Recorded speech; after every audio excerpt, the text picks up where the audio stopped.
So, early 2026, there's one question on literally everyone's mind in the financial world. Is crypto finally actually dead? I mean, after the crash we just saw, you can't blame them for asking. But the answer? Well, it's way more complicated, and honestly, way more interesting than a simple yes or no. Okay, let's get into it. When Michael Burry talks, people tend to listen. And in February 2026, these were the two words he used: a death spiral. Now, coming from the guy who called the 2008 housing crisis, this wasn't just some random bearish comment. No way. It felt more like a judgment. And wow, the numbers, they seem to tell the exact same story. In just 4 short months, Bitcoin got sliced in half. It fell almost 50% from its all-time high of over $126,000 down to under $70,000. For a lot of folks, that looked like the final nail in the coffin. All right, so let's dig into that idea first. This whole death spiral narrative. What was the evidence? What made people think that this time crypto just wasn't coming back? This is where it gets really telling. While the crypto market was gripped by what they call extreme fear, where was all the money going? Straight into old school safe havens like gold. It's a classic stampede for the exits, and crypto was the thing everyone was running from. And the damage was just staggering. Think about this. In a single 24-hour window, over $2.5 billion in positions just poof, gone, wiped out. About $14 billion in stablecoins were cashed out. I mean, that's money literally being pulled out of the system, not just moved around. And the market's own mood ring, the fear and greed index, it flatlined at 15. The panic was absolutely real. But to really get what happened here, we gotta look behind the curtain, past the raw panic and ask why. Because this wasn't just a repeat of the old crashes. Something was fundamentally different this time around. So was this just, your average Joe getting spooked and hitting the sell button? The data? Well, it tells a totally different story.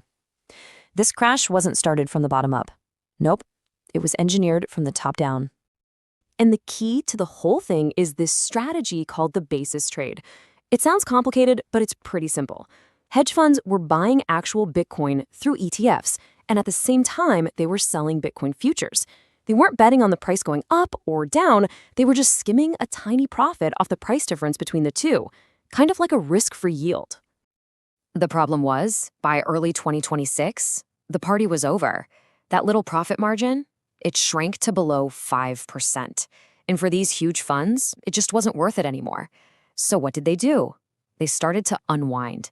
They began selling off their massive piles of Bitcoin, and that created this absolute tidal wave of selling that the market just couldn't handle. And this is the smoking gun, right here. It's something called the negative Coinbase premium.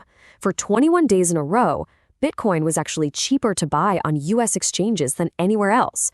Why would that happen? It's simple. It proves that the most aggressive sellers were the big American institutions, all heading for the door at the same time. Okay, so while the market was absolutely on fire, something else was going on in the background. Something much, much quieter. You see, the foundation for crypto's future wasn't actually falling apart. It was being built, brick by regulatory brick. Yeah, so while traders were glued to their screens watching everything bleed red, the people in suits, the policymakers, they were building a fortress, a regulatory one.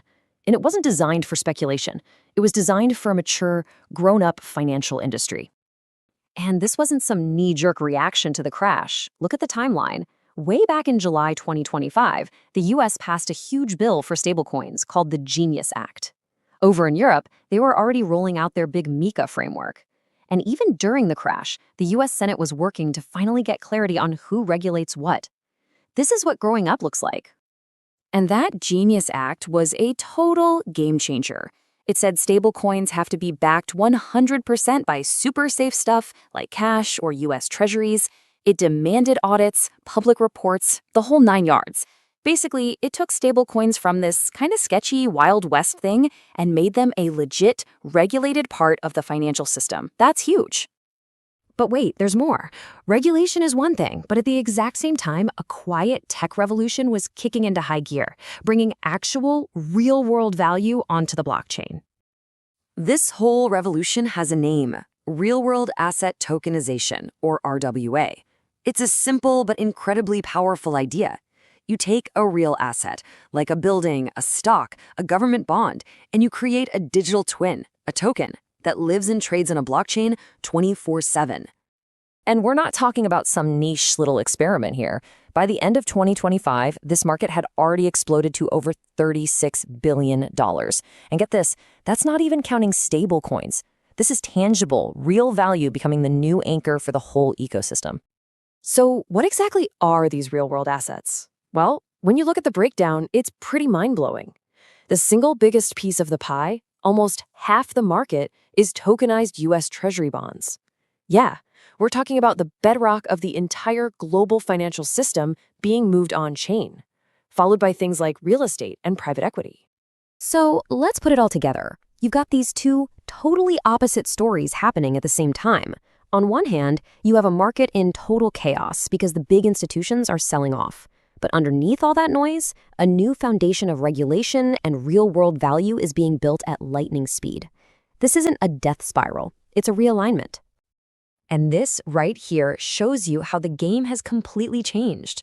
The old crypto world, that was all about retail hype, right? Memes and moonshots, where 80% plus crashes were just normal.